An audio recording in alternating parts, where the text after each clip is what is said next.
Hello students, welcome you all to EduVentures Learning.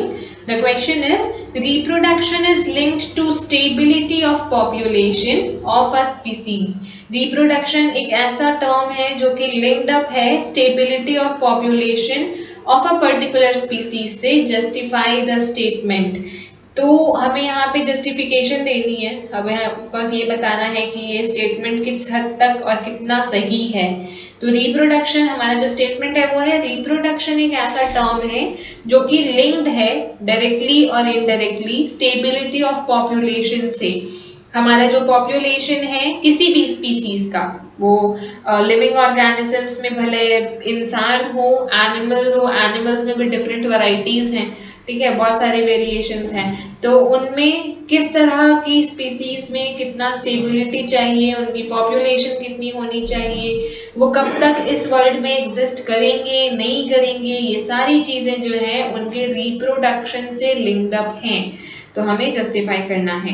The answer is reproduction is directly linked to the stability of the population. ये जो हमारा term है reproduction, ये directly linked है stability of population of species से।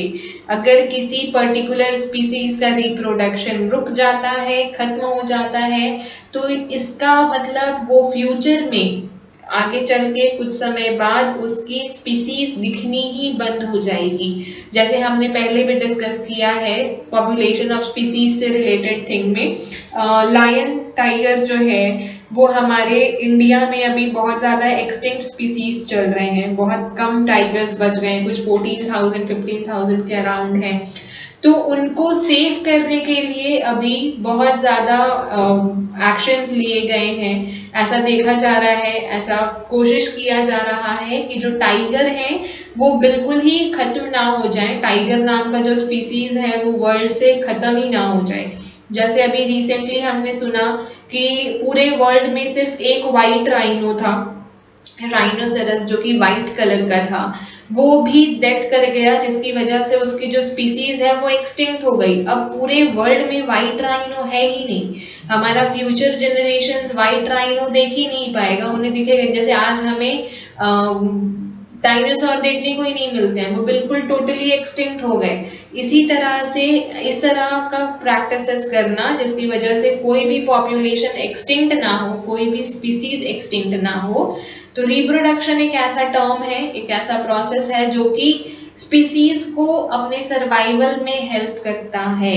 अगर आज हम ह्यूमन बीइंग्स अपना रिप्रोडक्शन करना छोड़ दें, एक भी इंसान रिप्रोडक्शन ना करे, तो आज के टाइम पे जितने बच्चे आज हैं वो एक एज आएगा, एक समय आएगा जब वो बड़े होंगे, रिप्रोडक्शन का प्रोसेस फॉलो अप नहीं करेंगे और बूढ़े होकर डेथ हो जाएगी, उनकी सभी की डेथ हो जाएगी। रिप्रोडक्शन तो हुआ ही नहीं, न्यू बच्चे तो आए ही नहीं, तो फिर इस वर्ल्ड में ह्यूमन बीइंग्स ही नहीं रह जाएंगे, they will be extinct, human beings ही नहीं है। तो इसीलिए ये जो पॉपुलेशन इंक्रीज करना और स्पीसीज को कंटिन्यू करना, इसके लिए रिप्रोडक्शन जो है बहुत ही एसेंशियल प्रोसेस है, because it helps in replacing the ageing population.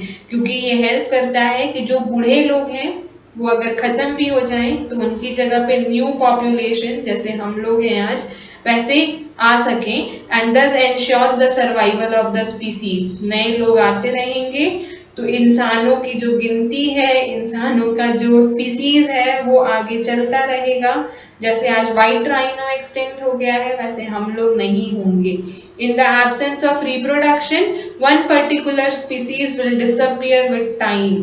अगर रिप्रोडक्शन नहीं होता है तो कोई भी पर्टिकुलर स्पीसीज फ्यूचर टाइम में डिसअपियर हो सकता है।